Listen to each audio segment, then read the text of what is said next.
Oh! Un raid de Creep Québec en partant, tu vois? Ça peut. On arrive. Salut Roberto. Ah, on va commencer après, Colin. T'entends bien, Terry? Ouais. Ouais, je t'entends nickel. Je Ok, t'entends parfait. nickel. Ah. Salut tout le monde. T'as aimé sur le podcast? Ben ouais, ben ouais. Attends. Merci pour le follow, Katou. Ok. Fait que, salut tout le monde. Donc, épisode 13 du talk show La Taverne. Donc, un talk show où j'invite des personnes de l'horizon. Aujourd'hui, je reçois Thierry et la passion du podcast. Très content de te recevoir, Thierry. Bah, merci à toi, merci beaucoup pour l'invitation. C'est un honneur d'être dans ton émission. Un honneur. Oh. Quand même. Mais là, pour les gens qui se demanderaient qui ça, Thierry? Du coup, donc, c'est Thierry, Oui. effectivement, alias Raccoon. J'ai 30 ans. Je vis dans le sud de la France. Vous l'avez sans doute entendu avec mon accent qui est pas du tout du coin. Et du coup, mes passions, je pense un peu comme toi, c'est la pop culture, le divertissement, les jeux vidéo, les jeux de société. J'ai vu que tu aimais beaucoup les jeux de rôle. Oui. Alors c'est vrai que moi de mon côté, j'ai jamais eu trop l'occasion d'en faire et c'est vrai que j'aimerais bien en faire un jour, donc j'hésiterai pas à te poser des questions, des conseils si un jour je dois me lancer dans cet univers-là, donc je me tournerai vers toi. Hmm. Et le tennis aussi, je fais un petit peu de tennis de Ah, temps en ok. temps. Mais voilà, de base, c'est la pop culture, le divertissement depuis toujours, je baigne là-dedans, donc voilà. Comment a commencé ta passion pour réaliser des Oh là podcasts? là! Parti de loin, c'est. J'étais jeune à l'époque. Alors en fait, tout a commencé avec la radio en fait, pour pas te cacher. Quand j'étais gamin, en fait, ma mère, elle m'avait acheté un poste radio et je l'avais mis à côté de mon lit et quand je devais avoir à peu près 8 ans, tous les matins quand je me levais, pour aller à l'école, j'écoutais, la radio et notamment une radio qui s'appelait Rire et Chanson.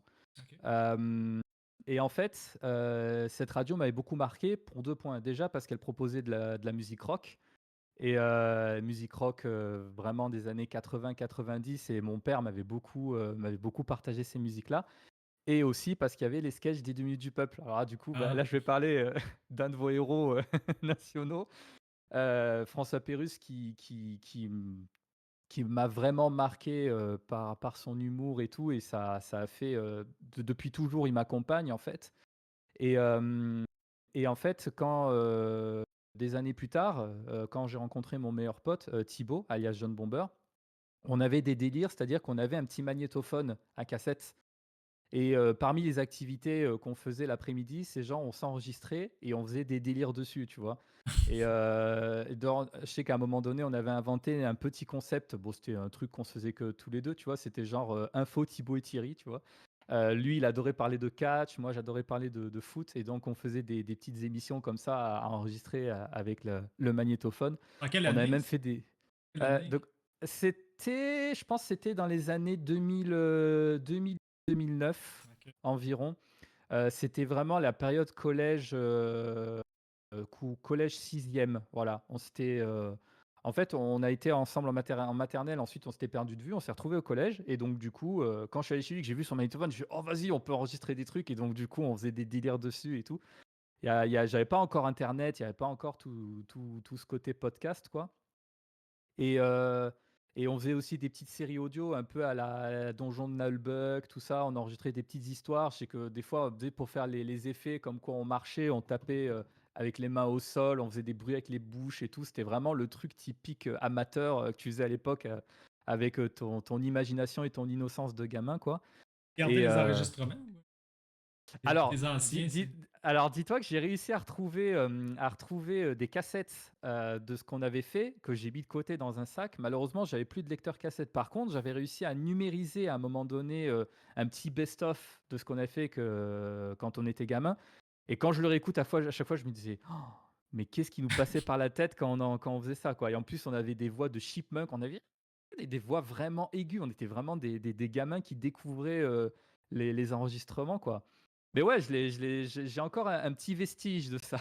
Tu pourrais Je devrais transférer sur scène. Tu Ah, pourrais... j'avoue que je l'ai jamais fait parce que comme c'était des trucs assez perso et Ah assez, oui, faits vraiment, c'était vraiment des trucs que tu faisais quand tu étais gamin un peu. C'est un peu comme quand tu es passionné de dessin et tu fais des petits dessins quand tu es gamin.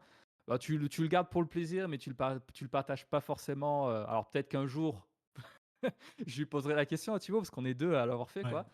Partager un petit extrait juste pour le souvenir, mais déjà on a la trace, donc ça c'est cool.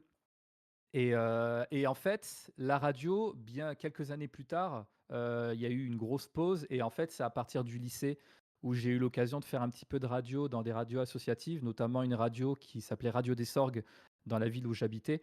Et en fait, c'était en lien avec la mission locale. Alors je sais pas si toi, chez vous au Québec, vous avez, des structures qui proposent des petites activités, qui accompagnent les jeunes en recherche d'emploi ou alors c'est pas recherche d'emploi dans le sens, être embauché, mais ça peut aider pour beaucoup de choses à, par exemple, rejoindre une école et tout. Ils t'aident à faire des dossiers, des trucs administratifs et en fait, dans cette mission locale, tu avais, un petit studio qui s'appelait Radio des Sorgues et tu avais un formateur, Stéphane, qui proposait à toutes celles et ceux qui voulaient découvrir le monde de la radio de venir en tant qu'animateur, et journaliste bénévole, en fait. Tout a été là-bas.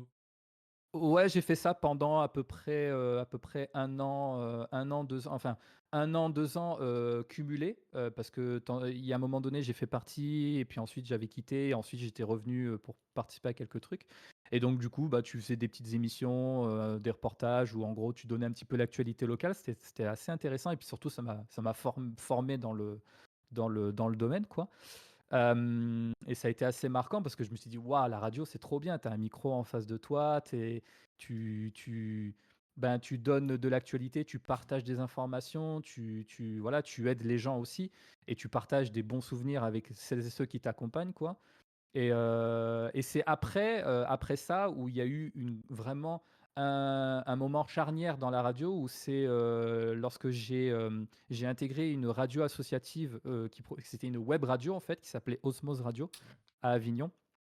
C'est, via une annonce que j'avais trouvée, sur internet, c'était Dominique, la présidente de la radio, qui cherchait des animateurs, en fait. Et j'ai vu ça, je fais: «Tiens, ça faisait un moment que j'avais pas fait de radio, moi franchement ça me botte». Donc du coup, je lui avais envoyé un petit message.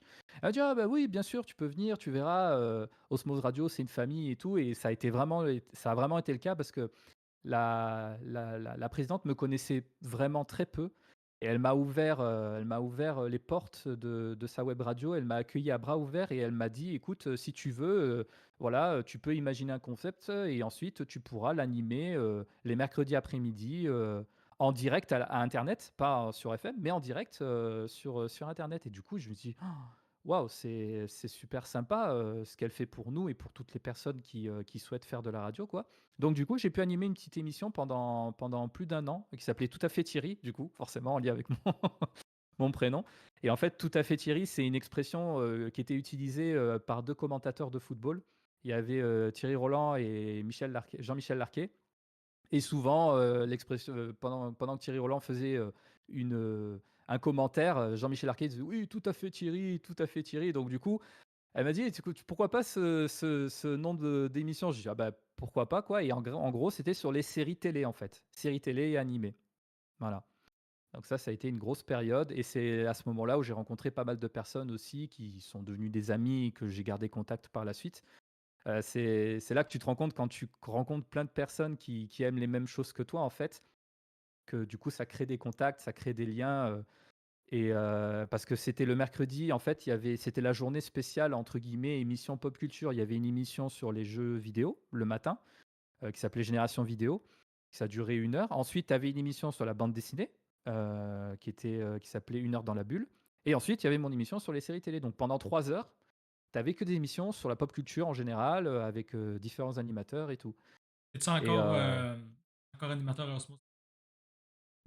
alors aujourd'hui, je le suis plus, mais je l'ai fait pendant 1 an et c'est en fait, depuis, ils sont évolués en web TV. Et ensuite, bon, ça a pris, ils ont pris des chemins, qui étaient un peu différents par rapport à l'époque, mais en tout cas, ils ont encore des personnes qui les écoutent, aujourd'hui et ça, c'est cool. Et mais ça a été effectivement, ça a été une période qui m'avait, beaucoup marqué. D'ailleurs, durant cette période-là, j'avais rencontré Seb, alias Monsieur Poutounours, qui est un gars qui m'a vraiment inculqué le monde du podcast. Parce que lui, en fait, il animait une chronique sur les jeux vidéo, mais il avait des podcasts aussi de son côté qu'il proposait. Notamment, La Petite Sauvegarde, c'était un podcast, qui dure à peu près 2-3 minutes et qui te donnait l'actualité du jeu vidéo. Un peu comme une capsule d'information que tu peux écouter à la radio. Et il proposait aussi, Mon Avatar, qui était un podcast, où en gros il invitait, quelqu'un. Bah, c'est un peu comme toi d'ailleurs, avec la taverne. En gros, il recevait un invité et c'était l'invité racontait son parcours dans le monde du jeu vidéo.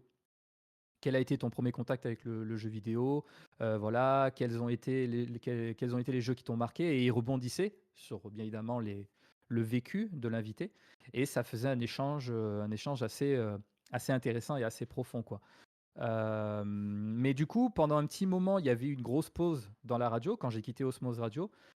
Entre-temps, j'avais fait un petit peu de YouTube et tout. C'est à ce moment-là que j'avais acheté mon premier micro un peu semi-pro, qui est le Blue Yeti, qui est le même que ce que tu as, mais en gris, du coup, gris clair. Euh, Regardez comme il est beau. Franchement, c'est très très beau micro. En plus, à cette époque, tu disais, waouh, c'est pour le prix et pour la qualité, c'était un super micro, quoi. Et, donc, du coup, vraiment, mon tout premier podcast, c'était en 2019, parce que depuis 15 ans, maintenant, je suis le catch américain avec des amis. Ok. Et on aimait beaucoup échanger, discuter. Honnêtement, il y avait des soirs, on se retrouvait et on discutait pendant au moins 2 heures, 3 heures sans s'arrêter et voilà, sans s'ennuyer ou quoi que ce soit, à parler des catcheurs, à parler des matchs, à parler des shows, des débats et tout. Et à un moment donné, on s'est dit, mais attends, mais pourquoi on ferait pas un podcast, une émission où on échangerait, on débattrait là-dessus et tout. Et c'est là que, du coup, est né Out of the Ring Podcast, du coup, le tout premier podcast qu'on a imaginé tous les trois. Alors, c'est vrai qu'il faut savoir que Out of the Ring Podcast, ça a été assez irrégulier dans les émissions. Il y a un moment donné, il y a une période où on en faisait presque tous les mois. Après, il y a eu une grosse pause un an, voire plus. Ensuite, on reprenait de temps en temps. Ensuite, on a imaginé un petit concept supplémentaire qui s'appelait Out of the Ring Old School, où en gros, ce qu'on faisait, c'est qu'on parlait de vieux matchs de catch des années 80 à peu près. À l'époque, avec les Bret Hart, Shawn Michaels, je sais pas si ça te dit quelque chose, tout ça. Voilà, Bret De Hart nom, là. aussi. Oui. Voilà, Bret Hart, catcheur canadien d'ailleurs, avec la famille Hart. Et donc, du coup, ce qu'on faisait, c'est que nous, de notre côté, on regardait le match et ensuite, on se mettait devant le micro et on disait, bon, ben voilà, aujourd'hui, on va vous parler de ce match de catch. Présenter le contexte, parce que pour ceux qui ne savent pas, le catch, c'est tout un scénario, toute une histoire. Voilà, les matchs sont prévus à l'avance, mais il y a toute une histoire qui est racontée. Et donc, du coup, on parlait bien évidemment de tout ce qui est scénario et aussi technique. Voilà.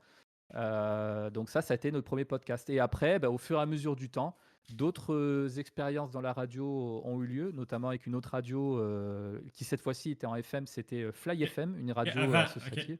Qu'est-ce que t'aimes dans le cas? Quoi que. Ah, alors, Voilà. alors justement, je vais t'avouer qu'il y a eu une époque, au collège, quand on aimait le catch, on le criait pas sur les toits. Ok. Parce qu'il y avait beaucoup de gens qui te disaient: «Ah mais le catch, c'est faux, c'est chiqué, c'est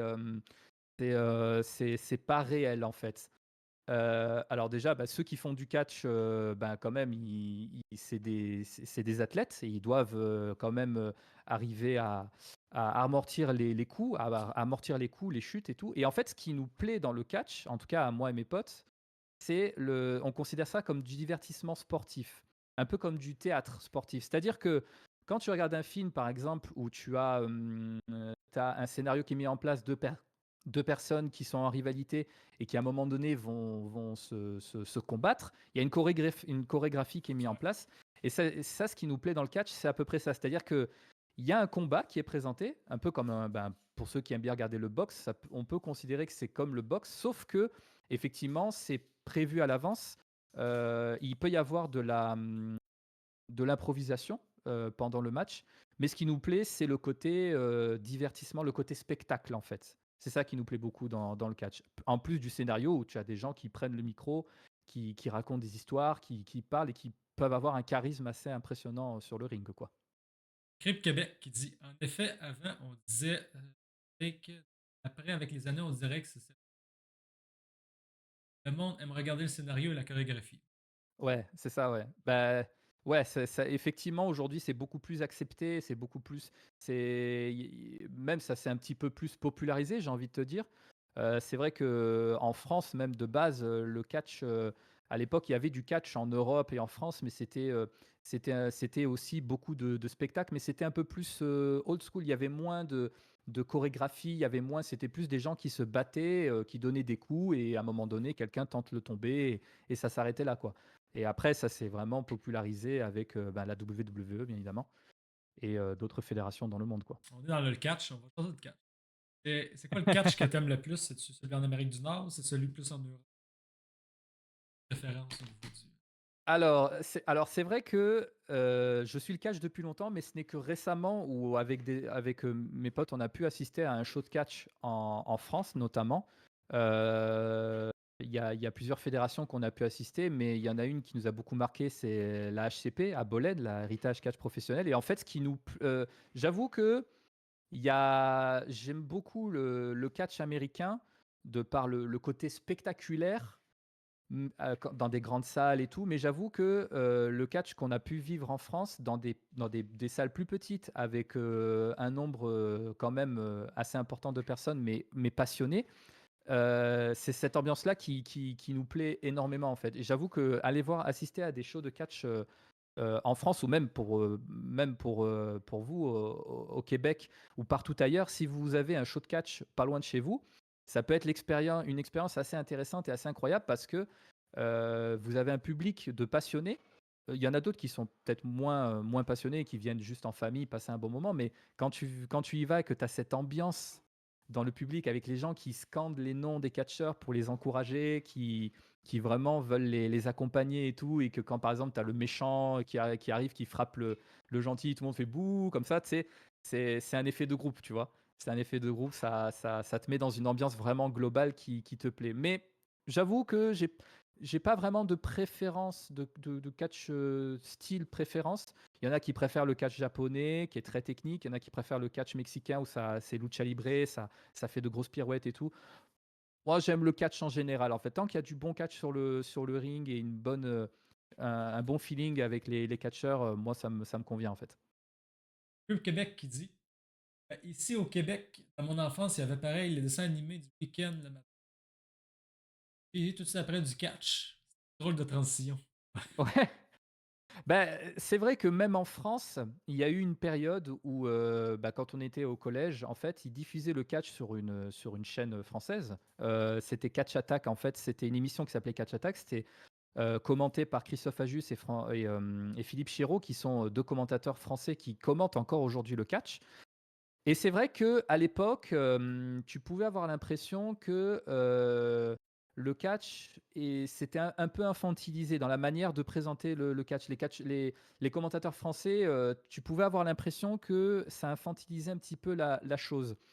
Mais il y avait pas que ça, je pense qu'il y avait aussi, la fédération à l'époque, qui essayait de rendre son programme un peu plus accessible aux familles. Il faut savoir qu'à l'époque, dans les années 90, c'était une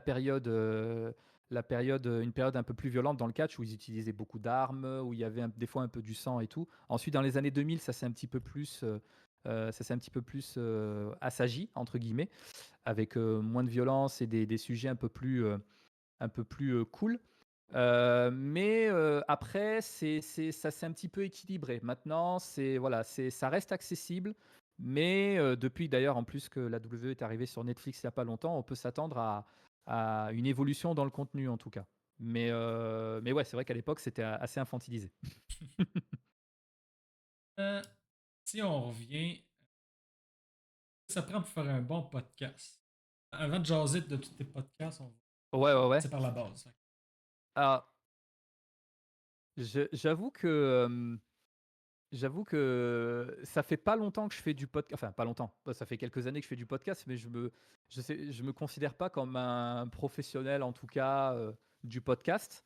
Mais si par exemple quelqu'un devait me dire, ouais, j'aimerais bien faire du podcast un jour, est-ce que tu aurais des conseils à donner?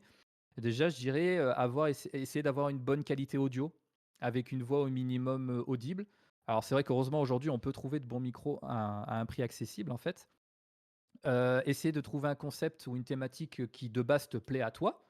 Parce que si tu fais un podcast, avec un sujet ou un Ouais. concept qui te passionne pas forcément, bah, malheureusement ça va s'entendre, que tu es pas passionné et voilà.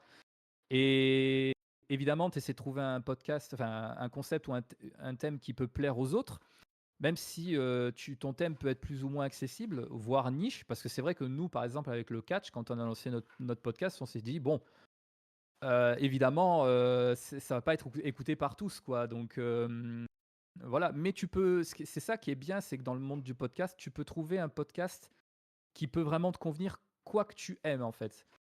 Tu es passionné de quelque chose, tu peux trouver il y a de fortes chances que tu puisses trouver un podcast qui parle de ce que tu aimes et c'est ça qui est beau, en fait, c'est que vraiment tu peux trouver, tous les concepts qui te plaisent. Donc mes 2 plus gros conseils, c'est voilà, avoir un bon son, un bon micro, trouver un concept qui te plaît. Après, pour ce qui est du rythme, de publication, bah, la personne fait comme elle peut.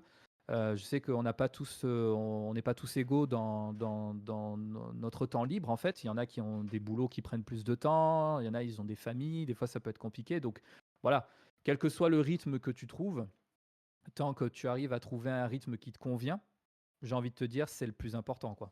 Voilà, ce Est-ce que seraient tu les fais 3 conseils. de la radio dans le milieu professionnel seulement Alors personnel? non, il y a en fait, ça a été que du associatif jusqu'à maintenant, même si il y a une période où je voulais faire animateur radio, mais c'est vrai qu'il fallait faire une école spécifique. Ok. Il fallait souvent, bien généralement, fallait partir sur Paris et je t'avoue que, vu que je vivais dans le sud, de la France, c'était assez compliqué. Donc je me suis contenté et ça me convenait parfaitement au final, hein, de faire de la radio associative parce que la dernière radio en date, ça a duré 1 an et c'était Fly FM. C'était une radio aussi, très intéressante où, on nous a donné la possibilité d'animer pendant 1 an une émission, en direct tous les lundis soirs qui s'appelait Warp Zone, qui était sur la pop culture aussi. Donc c'était, aujourd'hui j'en fais plus de la radio parce que maintenant, bah, en fait, vu que j'ai tout mon matos, je me dis: «Pour l'instant, le podcast me convient parfaitement». Peut-être qu'un jour, si j'ai envie de regoûter à l'expérience de la radio, pourquoi pas? Mais c'est vrai que tu as beaucoup plus de liberté dans le podcast quand tu fais toi ton projet de ton côté. Tu le fais depuis chez toi, tu as pas besoin de te rendre dans un studio, tu as pas besoin de respecter un certain nombre d'horaires. Niveau financier, Heu, c'est sûr que c'est ton stock. ouais, c'est ça et puis bon, après, c'est pas donné à tout le monde aussi, parce que moi, je vais t'avouer que c'est tout ce que le matériel que j'ai pu avoir, c'est grâce à une rentrée d'argent, qui était pas prévue de base, et donc du coup, voilà, je me suis dit: «Bah, cet argent-là, une partie de cet argent, je vais l'investir dans quelque chose un projet qui m'intéresse» et donc du coup, c'est parti là-dessus, quoi. Donc il y avait le projet Twitch et projet podcast, avec les amis, quoi, tout simplement. On va choisir SoundCloud pour faire la promotion. Autre plateforme qui existe. C'est une très bonne question. En Oui. fait, dis-toi que SoundCloud, ça faisait longtemps que j'avais un compte SoundCloud, en fait, de base, pour pouvoir suivre, les créations de certaines personnes, Ok. notamment Pogo. C'est un artiste australien qui proposait des mix que j'adore, des mix, de musique et Antoine Daniel qui est un youtubeur français, qui aujourd'hui fait du stream, mais qui proposait sur son SoundCloud des musiques, des podcasts, notamment une série audio. Hem et j'avoue que j'ai toujours apprécié, en fait, le style graphique de ce site. D'ailleurs, je savais pas que c'était suédois. Je pensais que SoundCloud, c'était américain, depuis toujours, mais en fait, non, c'est suédois. Donc voilà, il y a des choses que j'ai appris il y a pas longtemps. Mais c'est vrai que en fait, il y a pas longtemps, il y a justement, monsieur Poutounours qui, lui, m'a fait découvrir le monde du podcast, qui a vu que je m'y étais lancé, qui m'a dit: «Bah, tu sais, il y a plein de possibilités dans le podcast» et qui m'avait parlé, d'un site, où sur ce site, il postait ses podcasts à lui, en fait. Et un jour, il m'a dit, si tu veux, je te propose de poster tes contenus sur mon site et ça te permettra de générer un flux RSS, je crois, Le pour pouvoir RSS, ouais. voilà, le RSS pour pouvoir le poster sur d'autres canaux de diffusion, notamment Apple Podcast et tout. Et donc du coup, je me suis dit, ah bah ouais, pourquoi pas, ce serait intéressant. Donc ça m'a permis effectivement d'élargir un petit peu les diffusions. Mais c'est vrai que du coup, je m'étais posé la question de est-ce que je quitte SoundCloud? Bah, j'avoue que pour l'instant, non, parce que j'aime bien rester sur SoundCloud aussi. Mais si un jour ça évolue dans les manières de diffuser, pourquoi pas? Parce que je sais qu'à part dans le podcast, c'est très libre. Tu as beaucoup de possibilités de diffusion. Il y a YouTube aussi, mais YouTube, je le poste moins parce que c'est vrai que c'est plus concentré sur la vidéo, quoi. Et donc du coup, mais c'est vrai, bon, SoundCloud, on peut s'interroger en disant: «Pourquoi SoundCloud?» parce que c'est vrai que c'est pas le plus pratique. Mais bon, j'avoue que ça faisait longtemps que j'avais ce compte, j'avais déjà posté quelques trucs et puis après je dis: «Bon, bah, on va continuer sur ce compte-là et peut-être qu'un jour on migrera sur une autre plateforme». Mais bon, On a on parlé un verra ce que petit, l'avenir est. on a parlé un petit peu, mais c'est quoi une source d'inspiration? Qui t'a vraiment inspiré, tu sais? Heu, alors bon, déjà, il y a les personnes que j'écoutais à la radio. Heu, alors François Pérusse, effectivement, c'était des séries audio qui proposaient des capsules audio, donc c'était plus dans la fiction. Mais le fait d'enregistrer quelque chose en audio, de transmettre, quelque chose, de faire vivre une histoire en audio, déjà, ça me plaisait beaucoup. Ensuite, il y a le côté un peu journalistique. Je sais qu'à une époque, j'écoutais beaucoup, une radio française RMC, qui proposait des débats, sur le foot, parce qu'il y a une période où je suivais beaucoup le foot et tous les soirs, tu avais l'after foot et c'était, voilà, des late nights où ça parlait de foot, de débat, tout ça, avec plusieurs invités et tout. Il y avait même d'ailleurs, petit big up à eux d'ailleurs, un podcast, sur le catch, le premier podcast que j'ai écouté sur le catch qui s'appelait, Le Petit Paquet, qui était une émission du coup québécoise aussi, sur, RDS Ok. et c'était, une émission qui m'avait beaucoup plu. J'aimais beaucoup leur manière de débattre, des shows de catch et tout. Donc ça a été ils font un peu partie de mes inspirations, en plus des émissions que j'écoutais à l'époque et de Monsieur Poutounours qui effectivement proposait des podcasts. Mais la personne qui m'a vraiment donné envie de développer tout ça, c'est Monsieur Dams. C'est quelqu'un qui anime, plusieurs podcasts, notamment un qui m'a beaucoup marqué qui s'appelait «Sur la route encore» et en fait, c'était une émission hebdomadaire où il partageait ses découvertes musicales et j'avoue que la manière dont il le présentait, la manière dont c'était fait, je me disais, «C'est trop bien ce qu'il fait» et ça m'a vraiment animé ça m'a donné l'étincelle en fait, cette flamme qui me suis dit: «Bon allez, ça faisait longtemps que j'avais envie de le faire, ça faisait longtemps que j'avais envie de lancer mon podcast à moi, bah, let's go». En une après-midi, j'ai j'ai imaginé le truc, le concept, j'ai, enregistré, ma voix. Je lui ai d'abord posé la question à monsieur Dams si je pouvais m'inspirer de son concept avant de lancer mon propre truc. Il m'a dit: «Mais oui, bien sûr, il y a pas de souci et tout» et c'est comme ça que vraiment, ça m'a permis de lancer vraiment mon plus gros podcast à ce jour qui est Love and Chill. Voilà. Ok. C'est quoi Love and Shield?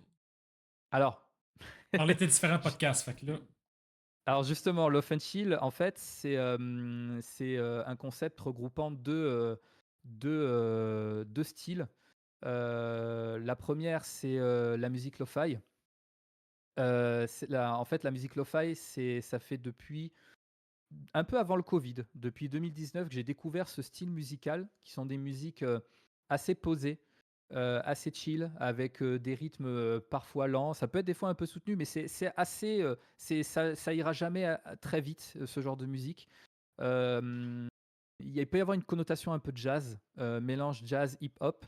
D'ailleurs, c'est un des plus gros labels, européens, chill hop qui m'a vraiment, donné d'ailleurs, je porte un de leurs t-shirts. C'est ça que je vois. Ouais, ouais, c'est eux qui m'ont fait plonger là-dedans, en fait. Ils ont des radios, sur YouTube, H24 qui proposent de la musique lo-fi et tout et en fait, c'est un genre musical qui m'a tellement plu.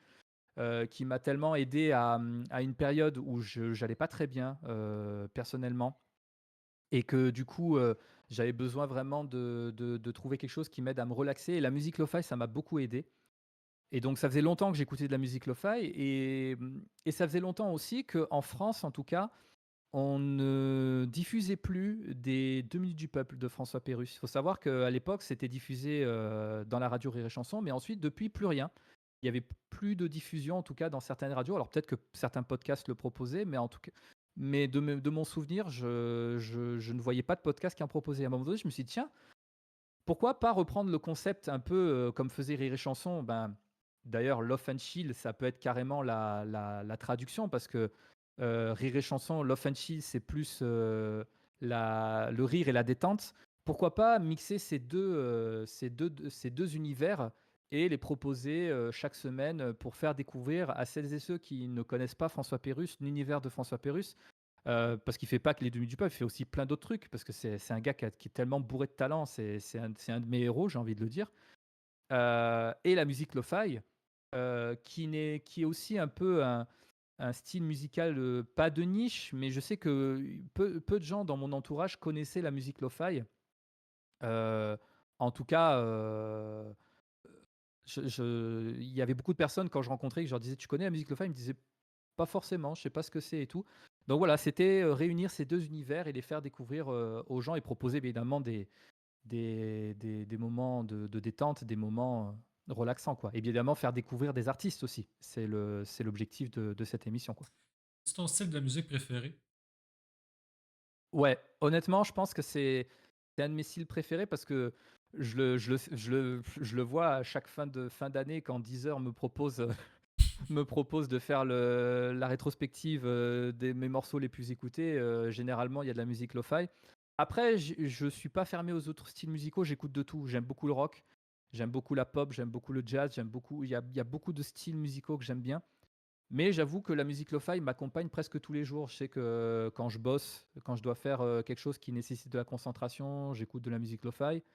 Quand j'ai besoin de me détendre, quand j'ai besoin enfin, même des fois quand je joue, je mets de la musique lo-fi en fond. Donc c'est un truc qui vraiment, m'accompagne dans la vie de tous les jours, quoi. Mais justement, en fait, c'est aussi parce que des fois, tu écoutes de la musique lo-fi en fond sans vraiment t'attarder sur, les artistes Ouais. et sur les titres que je me suis dit: «Là, le podcast, ça permettrait de rentrer un peu plus dans cet univers-là», en se disant: «Bon, ben, voilà, vous allez découvrir cet artiste-là». Des fois, ça m'arrive de faire des Love and Chill spéciaux consacrés à un artiste en particulier. Le dernier en date, c'était sur Brock Berrigan, un artiste que j'adore, que j'aime, particulièrement. Donc l'objectif, c'est ça aussi, c'est de faire découvrir des artistes, et de se dire: «Bon, ben, voilà, prenez le temps quand il y a une musique qui vous intéresse, une musique lo-fi, de découvrir l'univers de cet artiste-là», parce que c'est des musiques qui sont vraiment accessibles, où il y a pas vraiment de droit d'auteur, c'est vrai que quand tu mets de la musique lo-fi en fond et tout, tu pas vraiment de droit d'auteur, donc c'est pour aussi les faire connaître et les mettre en avant que du coup je fais ça aussi, quoi. Hebdomadaire et Alors pour l'instant, c'est hebdomadaire. Après OK. c'est pas impossible qu'avec le temps ça évolue. Ça fait depuis du coup avril, 2024 que je fais ça, donc ça il y en a pas mal qui sont sortis depuis. Mais ouais, c'est à partir de là, en fait, où la machine à podcast s'est lancée parce que du coup, j'ai pu faire d'autres petits concepts, avec des amis, quoi. D'autres podcasts? Ouais, alors c'est vrai que c'est parti de là et après avec le temps, pendant que je faisais les Love and Chill, je me suis dit: «Tiens, en même temps, pourquoi ne pas lancer d'autres projets, que j'avais depuis un petit moment?» Par exemple, il y en a un, c'est Moon Talk. Alors ça a rien à voir avec Love and Chill, je vous le dis de suite. En gros, c'est un concept de discussion avec, un ou une invitée, un peu comme, on a tous vécu ça un soir, on est avec un ami ou une amie avant de se coucher et on discute longtemps, de plein de choses, souvent des questions un peu philosophiques. Et par exemple, bon la question un peu basique, voilà, est-ce que tu crois qu'il y a une vie après la mort ou quel a été, ton plus gros souvenir? Tout ça, c'est des questions qui vraiment te font te questionner sur sur toi, sur ta personne, sur ton vécu. Et donc du coup, un soir, avec un ami, on discutait, sous la belle étoile et tout, c'était en été et tout, on était installés sur des transats, c'était trop bien, quoi. Et à un moment donné, on a discuté, discuté, ça a duré un petit moment, ça a duré au moins 2 heures. Et à la fin, on s'était dit: «Tiens, tu imagines, un concept de podcast comme ça où en fait, tu te retrouves avec une personne et en fait, tu discutes de plein de sujets». Alors ça peut être un peu, on peut se dire, ça peut être un peu personnel, mais on garde les choses, on fait gaffe à ce que ça ne soit pas trop personnel, dans le sens où, on ne donne pas forcément de nom, d'indication, de lieu. S'il y a des sujets où on veut éviter d'en parler, on évite. Quand le concept, c'est Moon Talk. En fait, quand je fais venir quelqu'un, je lui dis: «Écoute, je vais te poser une question et ensuite, on partira là-dessus et moi, de temps en temps, je rebondirai sur telle ou telle question. Toi, tu pourras évidemment me poser des questions parce que c'est un échange à 2 sens. Et si à un moment donné, il y a quelque chose où que tu veux pas forcément parler ou quoi que ce soit, bah, il y a pas de souci, tu me le dis et on passe à un autre sujet». Fait que tu Et reçois donc, un invité par. c'est ça. En fait, alors, même c'est je le reçois chez moi, en fait. L'enregistrement se fait le soir pour respecter le concept de Moon Talk, c'est-à-dire discussion de nuit. Je mets une petite ambiance un peu avec peu de lumière, juste les 2 micros installés sur des fauteuils et à ce moment-là, j'essaie de mettre la personne vraiment dans un contexte un peu intime, tu vois? Où tu sais que la personne va pouvoir se sentir en confiance pour discuter, échanger, même si la personne est maître de ses sujets et de ce dont elle va parler. Mais voilà, c'est en gros, on s'installe devant un micro et bah, par exemple, la première question que j'avais posée à mon invité, c'était: «Quel est ton rapport avec le temps?» La notion du temps. Et donc du coup, ça permet de bifurquer sur d'autres sujets tout en restant dans le même sujet global. Et en fait, pendant des années, c'est parce que cette anecdote-là, quand on avait discuté avec mon ami, ça faisait il y a au moins, 4-5 ans, voire plus, tu vois? Qu'on avait fait ça, qu'on s'est dit: «Tiens, ce serait bien qu'un jour on lance, ce concept-là». Et donc cette année, ben, pareil, en 2024, je me dis: «Bon allez, je vais lancer le truc aussi, il faut tenter le truc parce que ça mijote depuis tant d'années, on va le faire, quoi». Et donc du coup, bah, ça a permis de lancer le concept et bah, jusqu'à maintenant, les personnes qui ont participé étaient très contentes et moi aussi. Donc du coup, c'est aussi, une satisfaction, de ce côté-là, quoi. Donc, À quel épisode? alors actuellement, on en est au 4e, on en a fait 4. En fait, il y en a eu 2 avec le même invité et ensuite 2 autres avec 2 invités différents. J'ai d'autres personnes en tête. Alors après, c'est vrai que je me suis dit: «Pourquoi pas, si un jour je veux le faire avec une personne qui malheureusement est loin, le faire à distance, ça peut être une idée aussi». Bah, je pense à toi, je pense à Crip Québec, je pense à plein de personnes, que j'ai en tête. Hem, Faire évoluer le concept de façon à ce que plein de personnes puissent participer. Si un jour elles ont envie de participer, bah, qu'on puisse le faire aussi. Juste que ton Moon Talk fonctionnera plus là. Avec moi. Moi, présentement, il est 30. Il est comme. Et le fuseau horaire qui rentre en jeu. C'est vrai que là, pour le côté, décalage horaire, ça Là. risque d'être Ouais. compliqué, mais on pourrait, trouver un moyen dans tous les cas pour faire en sorte que, quitte à ce que moi je le fasse, très tard le soir pour que toi ce soit au minimum à 18-19 heures, tu vois? Qu'il fasse un peu nuit chez toi. On Ouais. peut trouver une solution, tu vois? Pour te mettre dans l'ambiance. Mais ouais, et il y a aussi ce concept de partage.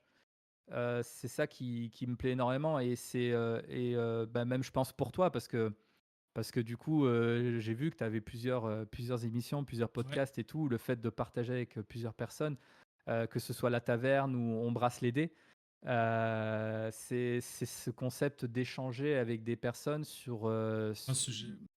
ouais, sur quelque chose qui nous plaît et tout.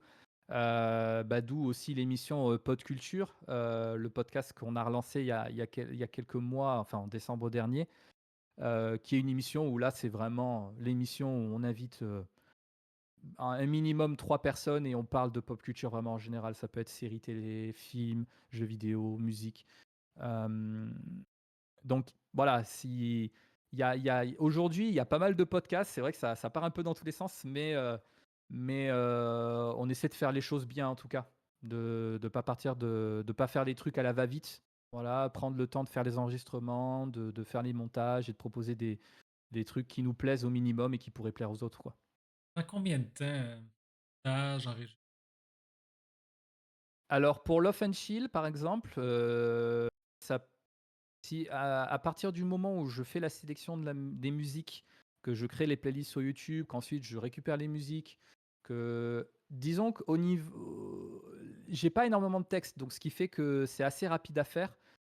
Par exemple, en une après-midi, en 2 heures, je peux faire un Love and Chill, par exemple. Heu, Ça peut arriver des fois que j'enregistre le matin même ou l'après-midi même avant de le poster le soir même. Parce que c'est assez simple à faire, étant donné qu'il y a juste une intro où je parle, les enchaînements de musique et de sketch, des Nuits du Peuple, une outro et une dernière musique pour conclure. écris ton Par contre, texte d'avance. Les émissions, heu tu des fois oui, notamment quand par exemple, quand, je parle d'un artiste en particulier, j'explique un petit peu pourquoi, j'aime bien cet artiste. Des fois quand l'artiste, fait d'autres choses, j'en parle aussi également. Quand par exemple, il y en a un qui fait, pas que de la musique, il fait aussi de la photo, quoi que ce soit. J'encourage les personnes, qui écoutent à aller découvrir son univers. Je mets tout dans la description bien sûr aussi, que ce soit le titre des musiques, l'artiste en lui-même et les liens sur ses réseaux sociaux. Mais sinon, globalement, heu, mes textes ne prennent pas énormément de temps à écrire. En une quinzaine de minutes, ça peut être fait, tu vois? Par contre, si tu prends les pods culture, là, c'est une autre paire de manches. Les pods culture, c'est beaucoup plus long. Vu qu'il y a il y a plus de personnes qui participent, on a un drive où on met nos idées de concept, où on met les musiques qu'on aimerait bien partager. L'enregistrement peut durer, donc une après-midi complète. Ça peut durer entre, 1 heure et demie, 2 heures, voire plus, puisque des fois on peut faire des pauses et tout entre les enregistrements. Et après, bah, là, pour ce qui est du montage, ça ça prend énormément de temps aussi, parce qu'il faut arriver à faire en sorte que, le son des micros, ne résonne pas trop. Je pense que tu dois savoir de quoi je parle, hein, parce que oui. c'est c'est le montage, c'est ce qui prend le plus de temps, en fait, hein. Mais par contre, tu crées tu accompagnes la création du début à la fin et donc du coup, tu vois, le projet prendre forme jusqu'au moment où tu le postes et ça, c'est super, quoi. Dans les potes culture, ouais, ça peut prendre, si tu cumules le temps de travail plus l'enregistrement, je pense que ça peut compter au moins, une dizaine d'heures environ, voire plus. Voilà. Tu as un invité que tu étais fier d'avoir? Attends, pop culture, y a-tu un invité, tu t'es dit, ah, Alors pour plus, l'instant, je t'avoue que plus espace public, tu sais, les tu veux dire que j'ai eu jusqu'à maintenant ou que j'aimerais bien avoir? les deux. Alors jusqu'à maintenant, je l'ai toujours fait avec mes proches, avec mes meilleurs amis, en fait. Hem Ma compagne aussi également. Si par exemple aujourd'hui, j'avais l'occasion de faire un pod culture avec un invité, que je ne connais pas forcément, enfin que je ne connais pas forcément, que je n'ai pas, avec moi, mais que j'aimerais bien l'inviter et tout. Si tu prends une célébrité par exemple, il y aurait François Pérusse, bien évidemment, que je rêverais de pouvoir discuter et échanger avec lui. Il y a Alexandre Astier qui est un réalisateur que j'apprécie énormément, notamment grâce à sa série, française, comique, Kaamelott, les Chevaliers de la Table Ronde. Après, c'est vrai que étant donné que, l'invité en question, je le connaîtrais pas personnellement. Je sais pas comment ça se passerait au niveau de l'émission parce qu'étant donné que, quand on fait les émissions, jusqu'à maintenant, les émissions qu'on a faites, c'était des émissions où le fait qu'on se connaisse, en fait, l'ambiance est vraiment décontractée, vraiment, tu en mode v limite, c'était même il y aurait pas les micros, ce serait pareil, tu vois? Il y aurait pas les micros, ce serait pareil, ce serait une soirée discussion entre potes. Où tu échangerais sur divers sujets. «Ah bah, du coup, qu'est-ce que tu en penses du dernier film qui est sorti?» «Ouais, bah, moi, je le trouve moyen» et puis après tu bifurques sur d'autres sujets. Ça a été le cas pareil pour les Out of the Ring podcast, hein. On parlait tellement de catch, pendant des heures sans s'ennuyer qu'on s'est dit: «Bah, tu sais quoi? On va mettre un micro et comme ça fera une petite émission». Bon, après on cadre un peu le truc, on fait une petite présentation, on anime, voilà. Il y a quelqu'un qui gère un petit peu les débats, pour pas que ça parte dans tous les sens. Mais, mais c'est vrai que si je devais recevoir un invité, que je ne connais pas forcément, je sais pas comment ça se passerait, tu vois? Est-ce Une qu'avec François difficulté, ouais. Pérusse, ouais, Peut-être parce que du plus. coup, ouais, la personne te connaît pas forcément, donc du coup, tu, tu sais pas comment ça se passerait. Mais par contre, tu vois, par exemple, des gars comme toi ou comme Crip Québec ou d'autres personnes que je connais de Twitch et voilà, avec qui on échange de temps en temps et avec qui on se connaît un minimum en tout cas. Je pense que ça serait super, tu vois? Ça se passerait super bien et tout, donc ouais, d'ailleurs, c'est pas impossible que je vous invite un jour, donc préparez-vous. Prends ça en note. Donc ouais, ça permettrait de d'avoir un petit peu vos avis sur certains sujets et de partager un petit peu vos goûts musicaux aussi, donc ce serait un peu l'occasion, quoi. Mais heu, mais voilà, pour l'instant, ça a été qu'avec les proches. OK. Autre podcast, là. Ouais, alors du coup, j'ai parlé d'Out of the Ring podcast sur le catch, de Love and Chill qui est un peu le plus gros truc que j'ai fait jusqu'à maintenant parce qu'il y avait beaucoup d'épisodes en même temps. Vu que c'est hebdomadaire, forcément qu'il y a beaucoup plus d'épisodes. Il y a eu Moon Talk qui était sur les discussions, un peu profond et en fait, Pod Culture du coup, faut savoir que de base, l'émission avait déjà eu une première version, qui avait été postée il y a quelques années. Et en fait, le nom Pod Culture, d'où ça vient de base? Parce que en fait, c'était un jour, on était avec un de mes amis, on était allé à une sorte d'événement, sur les Vikings, dans la ville où j'habitais et parmi les invités, de cet événement, il y avait, le père Blaise, qui est un personnage de la série Kaamelott, qui en gros, était là pour bénir les personnes. Voilà, parce que c'était un prêtre, donc du coup, il bénissait les gens. Et donc du coup, il y avait des gens qui faisaient la queue et ils s'agenouillaient face à lui et il les bénissait. Et j'étais avec mon pote, on s'est dit: «Bah, pourquoi pas nous faire bénir?» Tu vois? Ce serait un kiff, tu vois, de se faire bénir par le père Blaise de la série Kaamelott et tout. Et donc du coup, on vient face à lui, on se met à genoux, donc il va pour nous bénir, il fait, «Du coup, je vous bénis au nom de quoi?» Et donc on se regarde comme ça avec mon pote, on se dit: «Bah, il pourrait nous bénir au nom de la pop culture parce qu'on aime bien la pop culture, tout ça, ça c'est un truc qui nous lie tous les 2, donc on pourrait partir là-dessus». Donc on lui dit: «Bah, vous pouvez nous bénir au nom de la pop culture, quoi». Et donc le gars, il commence à faire sa bénédiction et il dit, voilà, machin, machin, «Je vous bénis au nom de la pot culture». C'est ça, il nous regarde comme ça, il nous demande confirmation et nous on est comme ça, tu sais, en train de bon, c'était pas ça de base, mais oui, oui, la pot culture, vas-y, tu peux nous bénir po là-dessus, il y a pas de souci. Du coup, il dit: «Au nom de la pot culture, je vous bénis au nom de machin, machin». Et on se casse et on se dit: «Mais attends, pot culture, ça pourrait être un bon nom pour un podcast et tout, l'émission qui vous parle de pop culture entre potes». Et on s'est dit: «Bah, banco, on part là-dessus, quoi». Et c'est après quelques années que du coup, avec un ami, on a lancé, le projet une première fois, où on avait enregistré quelques épisodes et tout. On en avait enregistré 2 pour être précis. Le premier, je crois que le sujet principal, c'était, Netflix, l'impact de Netflix sur la VOD sur le monde du cinéma. Hem Et en fait, malheureusement, après, on s'est un peu perdu de vue avec un des amis qui gérait toute la technique, qui avait imaginé le générique, qui avait imaginé beaucoup de choses. Mais j'avais gardé contact avec, mon pote avec qui on avait imaginé le concept. Et donc pendant plusieurs années, s'était posé la question de: «Est-ce qu'on reprend l'émission Pod Culture ou pas?» Hem Ce qu'il y a, c'est qu'à l'époque, j'avais pas encore, du matos, pour pouvoir faire une émission de cette ampleur avec beaucoup d'invités, voilà, plus le fait qu'il fallait, voilà, il fallait, j'hésitais encore à reprendre le concept ou quoi. Ça ruminait pendant longtemps et un jour, je me suis dit: «Bon, tu sais quoi? Je vais faire revivre le projet», puisque de base, c'était Hobby et moi qui avions imaginé le concept, mais on va essayer de repartir vraiment à zéro avec un nouveau, logo, un nouveau jingle.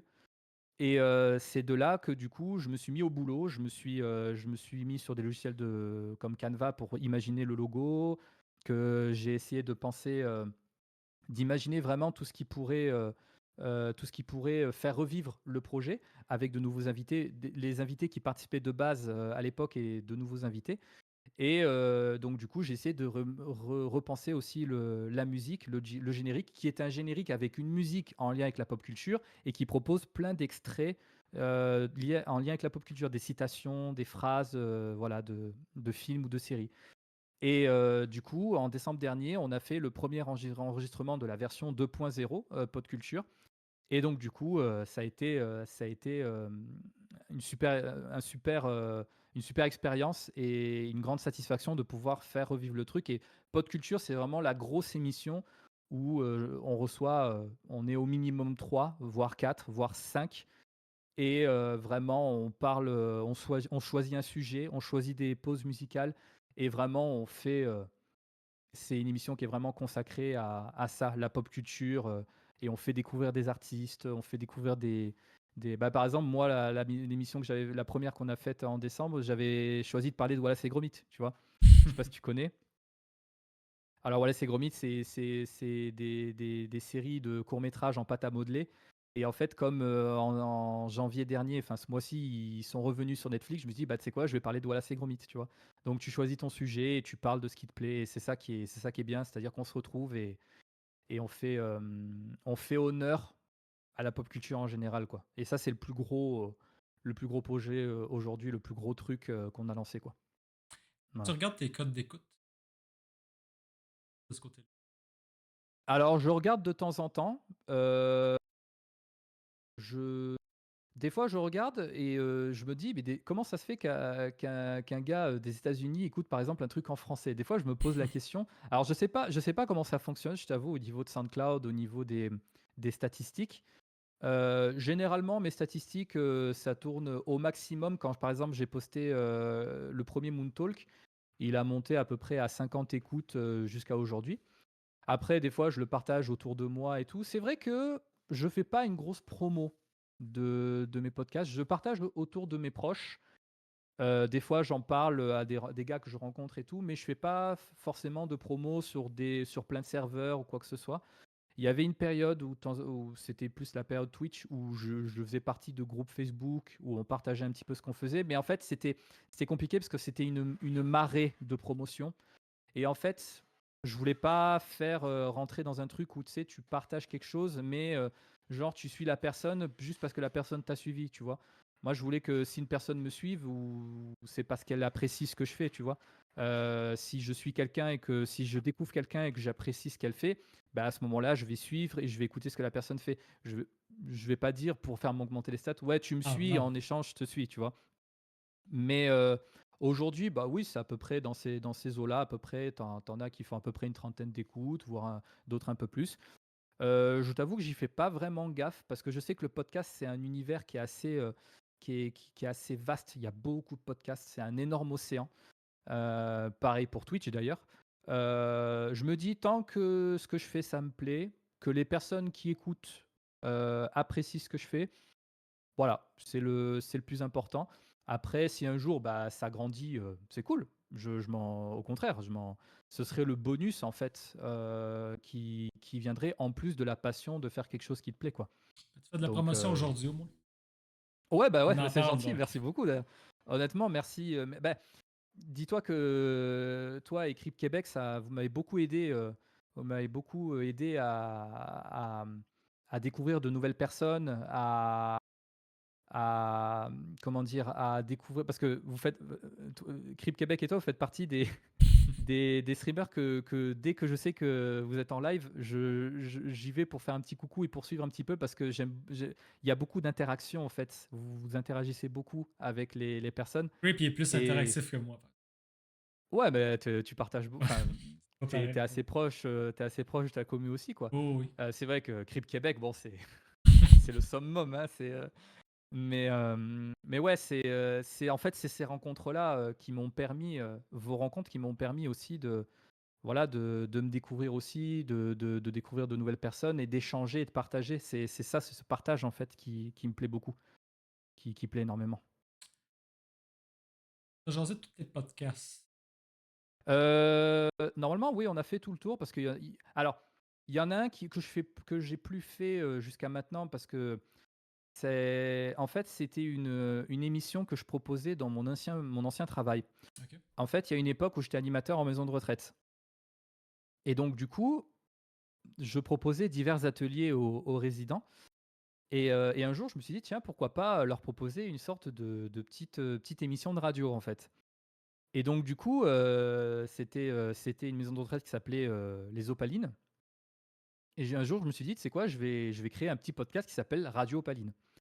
Et l'objectif, en fait, c'est une petite interview d'un résident qui raconte son parcours, qui raconte son vécu. Ah, ouais. Ça peut être un souvenir précis, par exemple, le tout premier, c'était, Marinette qui racontait, lorsqu'elle travaillait dans une ganterie, il y a un petit moment déjà et donc du coup, elle racontait, son métier quand elle travaillait à la ganterie, quelles étaient ses tâches, quelles étaient ses missions, comment elle vivait, son métier et tout. Et donc du coup, ça permettait non seulement aux résidents d'échanger un petit peu, de raconter un peu leur vécu, mais ça permettait aussi aux familles d'avoir une trace indélébile, et éternelle de leurs parents, de leurs proches, de leur grand-mère, de leur tante, qui racontaient, un petit moment de leur vécu. Et c'est un concept qui a beaucoup plu d'ailleurs auprès des familles et auprès du directeur ou de la maison de retraite où je travaillais et donc du coup, j'ai pu en faire pas mal, quelques-uns, avec chacun des profils différents. Ça peut être quelqu'un qui racontait l'époque où il était à la guerre d'Algérie et ensuite il a été à l'armée de l'air ou quelqu'un d'autre qui racontait sa période où il était dans le football, il était dans un club de football, il gérait un club de football. Et à chaque fois, il y avait cette ambiance vraiment, chaleureuse et intimiste parce qu'on n'était que 2 avec une petite musique jazz en fond et donc du coup, pareil, même pour le jingle, c'était les résidents qui disaient: «Bienvenue, bienvenue dans Radio Opaline» et tout. Donc c'était vraiment quelque chose qui était fait, pour eux et par eux parce que moi je posais les questions, mais c'était eux qui racontaient vraiment, leur vécu et leur histoire. Et d'ailleurs, j'ai eu beaucoup de chance aussi parce que dans cette maison de retraite-là, il y avait, Bernard Tiphaine qui était un ancien comédien de doublage français, qui a fait beaucoup de voix connues en France. Par exemple, il doublait la voix de Bender dans Futurama, il doublait la voix du président Snow dans Hunger Games. Chuck Norris, il faisait la voix française de Chuck Norris, donc il a fait beaucoup de voix françaises très connues et quand j'ai appris qu'il était, à la maison de retraite, je me dis: «Mais lui, il faut qu'il enregistre, sa voix pour le générique», tu vois?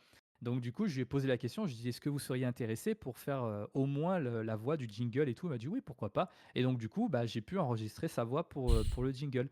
Je pense d'ailleurs qu'officiellement, c'est moi qui ai enregistré sa voix pour la dernière fois avant, parmi toute sa voxographie.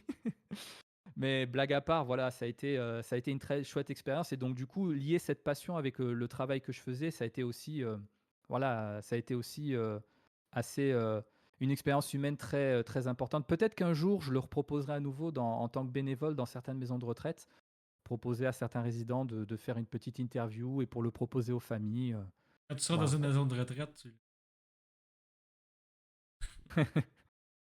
Et ouais, c'est vrai que tu es entouré effectivement de beaucoup de personnes âgées qui ont eu beaucoup d'expérience, beaucoup de vécu et tout et quand tu les entends parler, tu te dis: «Waouh, moi j'ai encore rien vécu», tu vois? Tu te dis, tu as encore beaucoup de choses à vivre, beaucoup de choses à partager et tout. La seule chose que tu espères, c'est de pas perdre la mémoire pour pouvoir le partager aux autres plus tard, quoi. j'ai vu que tu avais une chaîne Twitch. À moins que tu voulais parler un peu de tes podcasts. Ah bah, en tout cas, Donner- on a fait le tour en tout cas et merci encore à toi pour l'invitation parce que c'est vrai que je participe pas beaucoup à j'ai peu participé à de podcasts jusqu'à maintenant, à part, les personnes que je connaissais qui m'avaient invité. Mais c'est vrai que j'aime beaucoup aussi, partager et échanger avec d'autres personnes qui, eux, bah, ont un podcast et tout, donc C'est ça que j'aime, moi, vraiment. ouais, bah, c'est ça, J'ai ouais. appris plein de choses aujourd'hui. C'est comme- Bah, je me doute que, par exemple, avec On brasse les dés, vu que du coup tu parles de jeux de rôle, j'imagine, parce que vous parlez de divers sujets en lien avec le jeu de rôle. Oui, c'est ça. Si j'ai bien compris. Ouais, voilà. Donc, et la taverne aussi, parce que j'ai pu un petit peu écouter celui sur Crypt Québec aussi. Et Creep, on n'a pas parlé de jeux de rôle, par exemple. On a parlé de bingo. On a Ouais. parlé d'autres choses aussi, mais. On a parlé qui était animateur de bingo. Ah ouais, ouais, ouais. Ouais, ouais, il en anime beaucoup ouais, sur ses streams aussi. Donc, Là. ah, il voit qu'on parle de lui justement. Ouais, ouais, Donc, c'est ça. Mais tout est parti de lui dans tous les cas. Donc, Oui, il m'a inspiré, Club Québec. Même la web radio aussi, peut-être, oui. Faudrait que je réécoute l'entrevue, là. Petit ouais, moment. parce je sais pas de quand elle datait, mais c'est vrai que ça a permis de découvrir certaines choses aussi sur lui, hein. Ouais, ah oui. Bon, fait que là, j'ai vu que tu as une chaîne Twitch. Oui. Toi, tu diffuses ta chaîne Twitch. Quel nom? Alors, du coup, alors c'est Raccoon, Raccoon-8T, parce que du coup, Raccoon, je pouvais pas mettre juste Raccoon, en fait. C'était, malheureusement, le pseudo était déjà pris. Une-8, Heu, T. Comme ouais. ça, je le mets dans le. Alors, il est sans le 8. Ah, Voilà. sans le 8. Ah, Voilà, c'est le tiré du 8 et du coup, en fait, de base, quand j'ai, de base le pseudo en fait, pourquoi ce pseudo? Raccoon parce qu'en fait, quand j'écoutais la musique lo-fi, l'emblème du label, Chill Hop, c'est un raton laveur ah, ok. et donc du coup, à l'époque où, mon ancien pseudo c'était Thierry Géant que j'avais longtemps utilisé, sur ma chaîne YouTube, je me dis: «J'aimerais bien changer de pseudo» parce que, Thierry Géant, bah, j'utilise mon pseudo, c'est pas très, voilà, j'aimerais bien changer de pseudo et à un moment donné, je me dis: «Tiens, j'aime beaucoup la musique lo-fi, j'aime beaucoup ce personnage qui est le raton laveur et tout, bah, pourquoi pas l'utiliser comme pseudo?» Et donc du coup, Raccoon, mais en changeant, l'orthographe et donc de base, j'étais beaucoup actif sur Twitch en tant que spectateur. Je suivais beaucoup de personnes, je discutais beaucoup dans le chat et tout, mais ça faisait un petit moment que j'avais pas, fait de trucs, de projets perso. Ça faisait un moment que je faisais plus de vidéos sur YouTube, parce qu'à un fut un temps, je faisais quelques petits let's play et tout. Ça faisait longtemps que j'avais pas fait de podcast non plus et donc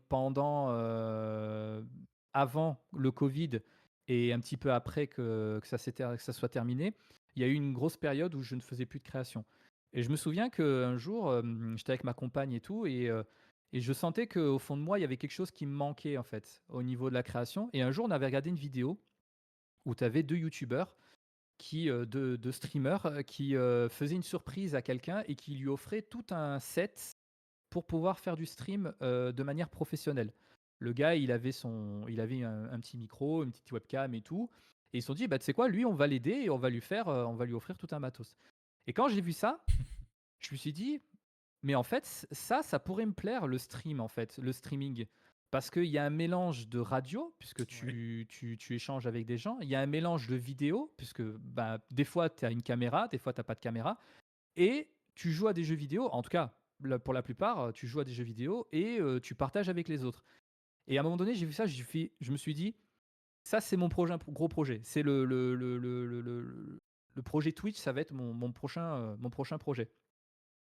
Et du coup, j'ai longtemps cogité et à un moment donné, effectivement, il y a eu une grosse rentrée d'argent, suite en fait, j'ai mon père qui était décédé en 2015 et en fait, c'est une histoire assez folle parce que presque 6 ans plus tard, j'ai, un organisme qui m'avait contacté, moi et mon frère, pour nous dire qu'il y avait eu une assurance qu'on n'avait pas touchée et c'est la première fois que j'en parle d'ailleurs et donc du coup, il y a eu une grosse rentrée d'argent et je me suis dit: «Bah, c'est peut-être le moment en fait. J'ai ce projet-là, je vais pouvoir utiliser une partie de cet argent pour pouvoir monter ce projet-là».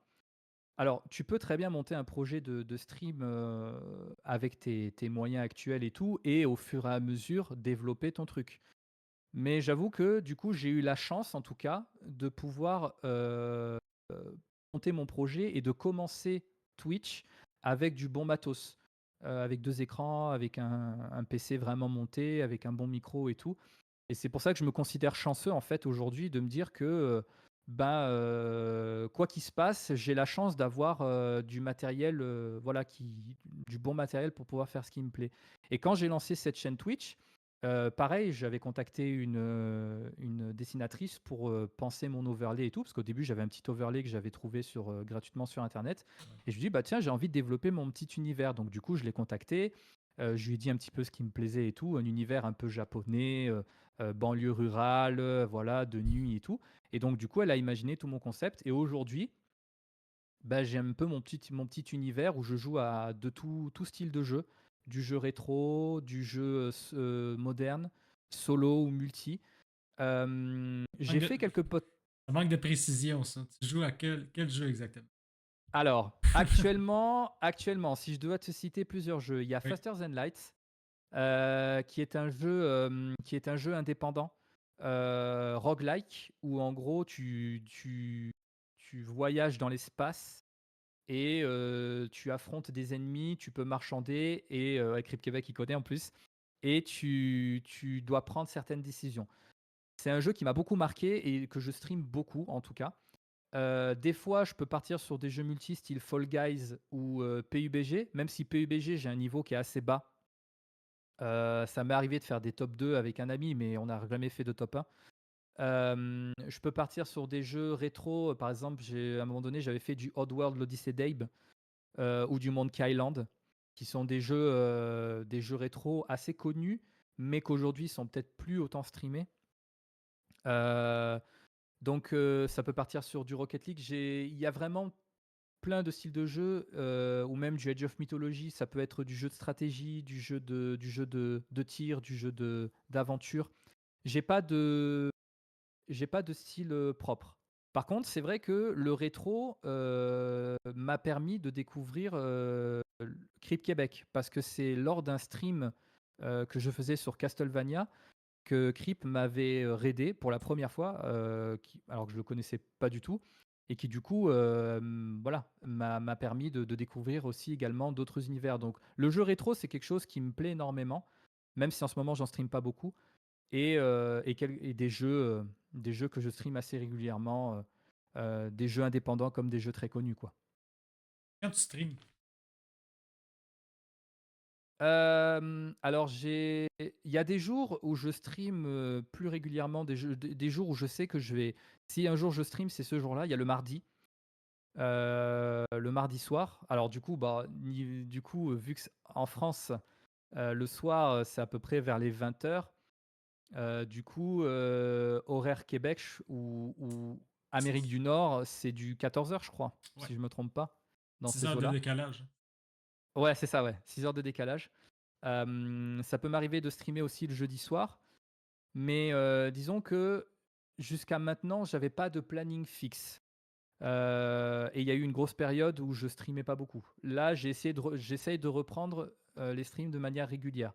Donc il y a ces 2 jours-là, et de temps en temps, il y a des streams un petit peu surprises, le soir vers 22h. Donc du coup, c'est à peu près en fin d'après-midi, je crois, au niveau, heure, américaine.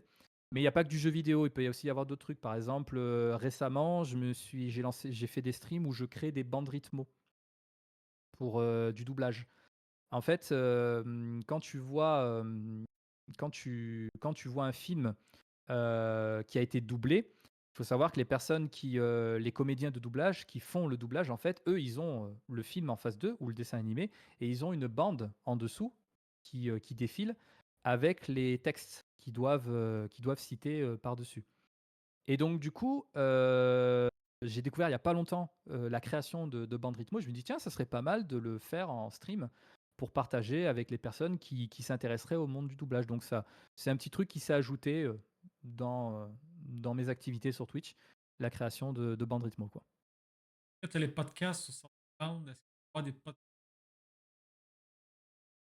Si j'en regarde, tu veux dire? Si tu vas en faire.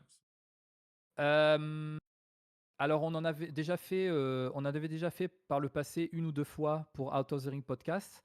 Heu C'est quelque chose que j'envisage aussi, de pourquoi pas le faire, en stream. Il faut juste que, les personnes qui participent, soient d'accord, pour, être, en direct. Je sais que parmi mes proches, il y en a qui préfèrent le préenregistrer, parce que vu que c'est pas en direct, si à un moment donné, il y a un bafouillement ou un petit pépin ou quoi que ce soit, ils savent que c'est pas en direct et que du coup, ils peuvent, se permettre de faire une pause ou quoi que ce soit. Donc, par le passé, on avait déjà fait 2 Out of Ring podcast en stream, en direct. Moi, j'avais beaucoup aimé. À voir s'ils seraient d'accord pour le refaire, mais pourquoi pas les autres concepts aussi, peut-être pas le Moon Talk, par exemple, parce que le Moon Talk, c'est vrai que c'est quelque chose qui, vu que les sujets peuvent être assez personnels, Je préfère le faire en pré-enregistrement pour qu'on puisse ensuite décider ce qu'on garde et ce qu'on ne garde pas. Mais les émissions style Pod Culture ou, Love and Chill, il faudrait voir parce que j'ai pas envie d'avoir de problème avec les ayants droit aussi. À part si, lorsque tu fais l'enregistrement, tu enlèves, la rediffusion, mais ça, c'est autre chose. Mais, voilà, pourquoi pas un jour le faire sur Twitch, c'est quelque chose qui pourrait m'intéresser ou d'autres concepts, le faire sur Twitch. Mais, pour l'instant, c'est un peu en pause, en tout cas. C'est un peu en pause sur Twitch, c'est plutôt sur SoundCloud. Ok. Ah, qu'est-ce qui s'en vient pour Terry les prochaines semaines? Heu Des projets, des nouveaux concepts. Alors, il y a pour l'instant, il y a pas de nouveaux projets, qui sont en cours de création. Déjà l'objectif cette année, ça va être de développer ce qui a déjà été mis en place, notamment les Moon Talk et les Pod Culture, puisque, pour l'instant, il y en a eu que très peu. Les Love and Chill, voilà, c'est de manière hebdomadaire, donc peut-être que ça évoluera et que ça sera une semaine sur 2, mais pour l'instant, c'est hebdomadaire. Donc pour l'instant, pas de nouveaux projets en termes des podcasts. Pour ce qui est du Twitch, pareil, je vais surtout essayer de maintenir le rythme et de continuer à développer, heu, certains types de streams, notamment les doublages et pourquoi pas faire des podcasts sur Twitch. Hem, donc pour l'instant, c'est on développe ce qui a déjà été mis en place. Peut-être que durant l'année, il y aura des projets qui me viendront en tête et que je lancerai. J'ai des vieux projets que j'avais déjà imaginés, mais que pour l'instant je lance pas parce que voilà, ça c'est d'autres types de podcasts. Il y en avait un par exemple qui s'appelait Le Banc, où en gros, c'était des enregistrements en extérieur avec un invité, mais un invité que je ne connais pas forcément et qui me parlerait d'une passion justement, un peu comme quand quelqu'un s'assoit sur un banc et fait une discussion avec, une personne inconnue. J'avais failli le lancer un jour, mais malheureusement la première personne qui était invitée n'avait pas donné suite. Donc, pour l'instant, je vais me concentrer sur ce qui est déjà mis en place, puis on verra par la suite. Il y a déjà pas mal de trucs, donc on va éviter de trop s'éparpiller, quoi. Des questions pour Terry dans le chat. Posez vos questions. Le podcast ou D'ailleurs, sur d'autres sujets qu'on n'a pas abordés, là. c'est vrai que j'ai beaucoup parlé d'ailleurs, je m'en excuse. Ah non, c'est J'ai correct. débité, j'ai Oui. débité et débité. C'est Mon vrai but, qu'il y c'est a vraiment de tellement te de mettre. Bon, c'est oui, pas oui, oui, moi bah, qui après dois, tu sais, te relancer, là. ouais, non, mais suivez aussi ce que fait Sakadé, Oui, hein, oui, pas que moi, oui, hein. oui. Si vous Oui, découvrez la chaîne, lâchez-lui un petit follow et un sub si vous le pouvez. Creep, as-tu des questions? Je suis d'accord avec ce qu'il dit déjà, vive le rétro. Là, j'étais sur le projecteur, je pouvais pas écrire, oui.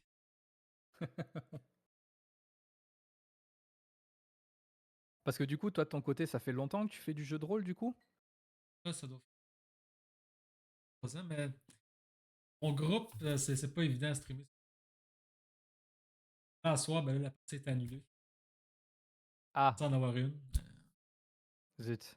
Ouais, est-ce qu'il faut être un certain nombre de personnes, au Ouais, minimum ben je pour veux que pouvoir, tous mes joueurs soient complets. C'est une game censée spéciale Noël, ah, janvier. oh, c'est que partie remise, du coup. Ah, ben alors, il me demande combien coûte minimum un setup pour un podcast. Ouais, alors du coup, bon, on pourra faire la conversion si besoin. Mais, si tu pars, bah, par exemple sur, un micro, un bon micro, tu peux avoir un bon micro, je pense, pour à peu près une centaine d'euros. Tu peux même en avoir pour à peu près 70 €. Donc je pense au niveau du dollar canadien, il faudrait voir à combien ça pourrait se 20. convertir. Attends, tac, je vais te dire ça de suite. Voilà, donc c'est à peu près, si tu comptes, à peu près 105 $. Si tu à peu près, entre, je dirais, alors si tu comptes en euros 70 et 100, ça compterait entre 105 et à peu près 130 $. Faut voir par rapport au prix des micros aussi. Voilà, 100 devient 200. OK. Ben, du coup, compte à peu près 150 $, ou à peu près 100 € pour avoir un micro, avec un minimum de qualité, bah, effectivement, le Blue Yeti, ça peut être un Ouais. très bon micro pour commencer le podcast. Le mien, j'ai payé Euh, 80, là. voilà, c'est ça. 90. Ça peut très bien faire l'affaire. Après, si le podcast, tu l'animes uniquement toi, c'est un micro qui peut très bien faire l'affaire parce que du coup, il est de très bonne qualité. Par contre, si vous êtes 2 et que vous devez avoir plusieurs micros, 2 Blue Yeti, ça peut être compliqué parce qu'il y a beaucoup de résonance, beaucoup d'écho. C'est ce que j'avais constaté à l'époque quand je faisais des enregistrements avec des amis. Mais tu peux très bien avoir, la fonctionnalité pour avoir, les voix avec un seul micro. Donc si tu comptes le micro, tu peux trouver des logiciels de montage, de son gratuits. Moi, par exemple, j'utilise Reaper, qui est un très bon logiciel de montage, audio. Un ordinateur portable peut suffire aussi, donc si tu en as un, tu as pas besoin d'en acheter un nouveau. Donc, je pense qu'à peu près avec, 80 € en France, 80-100 € en France et entre 150 et 200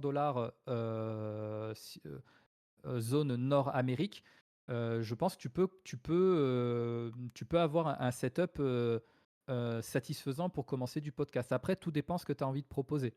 Si tu as envie de proposer, quelque chose qui nécessite de la musique ou quoi que ce soit, bah, il faut que tu vois de ton côté si tu as de quoi le télécharger, de quoi le mettre. Pareil, si tu souhaites le publier, bah, si tu le postes sur YouTube, c'est gratuit, mais tu risques d'avoir des problèmes avec les droits d'auteur, selon ce que tu proposes. Et tu peux avoir d'autres sites où tu peux poster tes podcasts, mais ça peut te demander un abonnement mensuel ou annuel. Donc ça, après, ça peut varier, au niveau du tarif, quoi. Je Mais sais je que dirais à Valor, peu près dans ces eaux-là. Valor voulait commencer le streaming. C'est pas au niveau du podcast. Ah ouais, ah Juste au bah, niveau du micro, déjà, c'est une base. pas besoin d'acheter ce micro-là, celui que j'ai parce que je t'avoue que je l'ai pris juste pour pouvoir me la péter. Non, je déconne. Je l'ai pris parce que je sais que c'est un micro de très, très bonne qualité parce que c'est un micro que j'ai souvent utilisé dans les radios et que du coup, il y a un affect qui va derrière. Mais, avec un Blue Yeti, tu peux vraiment te faire plaisir et avoir de faire de très bons podcasts audio. J'ai un ami à moi qui proposait aussi de temps en temps des petites émissions sur YouTube et tout avec, enregistrées avec un Blue Yeti, et quand le son est bien traité et que le micro et que tu es dans de bonnes conditions, tu peux faire de très bons podcasts, quoi. Il y a Club Québec qui demande est-ce que tu as déjà visité le Québec? Alors malheureusement non, mais je rêverais je rêverais de visiter un jour le Québec et tout. Bah, d'ailleurs, si je viens, je vous préviendrai, hein, honnêtement, si on a genre l'occasion de boire un petit coup, mais ouais, ouais, c'est un endroit où je rêverais de venir un jour visiter et passer quelques jours et découvrir, vraiment, toute cette région-là, quoi. Donc, ça fait partie de mes rêves de voyage, personnellement. Autre question pour. Voyons. Thierry. Oui. J'allais dire Raccoon, mais c'est pas. Oh, oh, t'inquiète, c'est les Oups. 2 de Ouais, toute façon. c'est ça. Il y a pas de souci. Ouais, je vois ce que dit justement, ce que Oui, disait, Valor, que de base je vais me concentrer que c'est ça. m'habituer à stream. Ouais, justement, c'est très bien pour débuter et puis de toute façon, tu peux très bien t'acheter du matos au fur et à mesure et voilà. Il y a la connexion aussi effectivement, si tu souhaites streamer, faut avoir une bonne connexion, mais par contre si tu fais du podcast, avec le Wi-Fi, voilà, ça peut très bien suffire puisque du coup tu enregistres et tu postes après, sur les sites internet, quoi. D'ailleurs, c'est vrai que cette année, il y avait un événement où je voulais participer, en France, qui s'appelait le Podren. En gros, c'était une sorte de convention où beaucoup de podcasteurs se réunissaient. Ça avait lieu dans le nord de la France. Malheureusement, je m'étais inscrit, mais malheureusement, j'ai dû annuler parce que j'ai eu des petits soucis, financiers qui ont fait que des imprévus financiers qui ont fait que du coup, je me dis: «Bon, on va éviter de se rajouter, un voyage, jusqu'au nord de la France et tout, qui va coûter une blinde». Mais, je sais pas si vous, dans le coin, vous avez aussi des conventions un peu de podcasts, de rencontres, entre podcasteurs et tout, mais Très ça, bonne c'est génial question. aussi. Faudrait- Et du coup, ça permet effectivement de rencontrer d'autres personnes qui font des podcasts et tout, et qui proposent, bah, leur petit univers, quoi, tout simplement. Autre question pour Thierry. Comme D'ailleurs, si sur toi, le. t'en as aussi, Ah, ben moi, j'ai des questions, puis je les ai posées. parce que toi, du coup, de ce que j'ai entendu avec la musique, d'intro, j'ai compris que t'aimais beaucoup le rock, non? Ouais, ben je joue de la guitare. Fait Ah! Et justement, parce que du coup, tu joues beaucoup de la guitare ou pas? guitare électrique. OK. Non, Parce que je sais qu'il y a j'ai- beaucoup de streams sur la musique. T'en as déjà pensé à en faire toi un jour des streams où tu ouais, joues de mais la guitare et tout? c'est l'emplacement, là. Je sais pas où je mettrais ça. Plus le Ouais, setup, l'organisation. c'est vrai. Ouais, je comprends. Club Québec aime Radiohead. Bon. Ah oui, ah oui, oui. Ah, je sais que ça vient de là, son pseudo d'ailleurs. T'as vu, Il j'écoute hein, quand tu parles de tes anecdotes, ouais, mon ouais. Crip. Il avait expliqué, je pense, quelqu'un Ouais, ouais, ouais. interviewé. Mais Ok.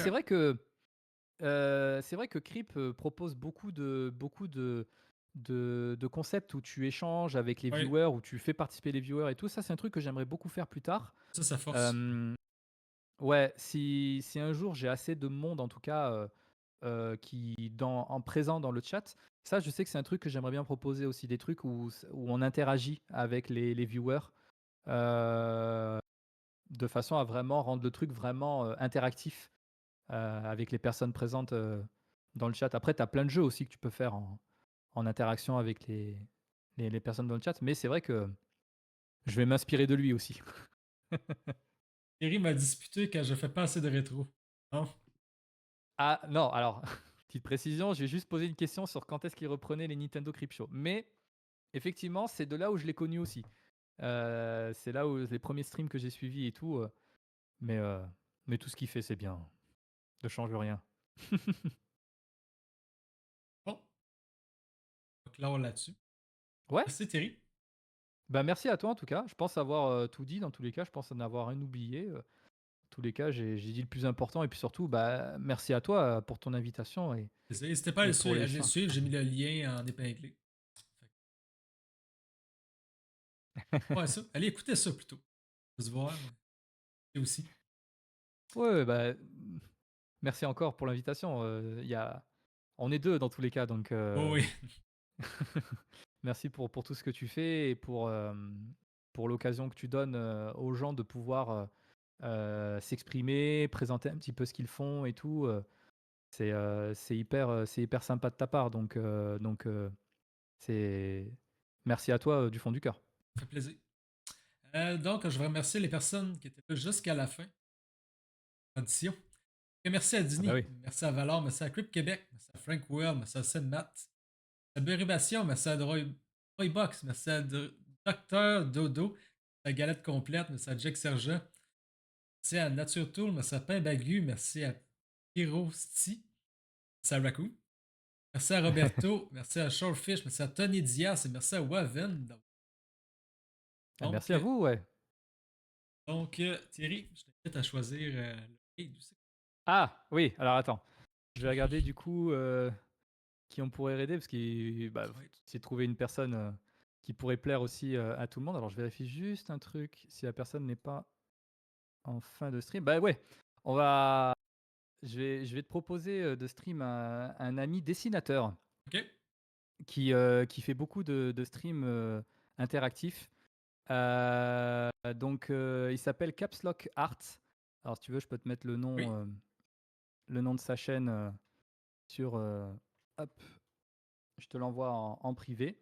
Ah, ben t'aurais pu le mettre dans le chat direct, comme ça j'aurais fait raid, j'aurais juste. Hop, bah voilà, il est juste ici. Et c'est quelqu'un du coup qui fait beaucoup d'interactions avec le public il a un petit personnage animé qui peut être animé en fonction des commandes et tout. Et il propose voilà, pas mal de jeux en tout genre, notamment du Zelda. Il aime beaucoup ça. Et c'est quelqu'un qui fait du très très bon boulot, des streams de très très bonne qualité et qui mérite aussi l'attention des autres. Voilà.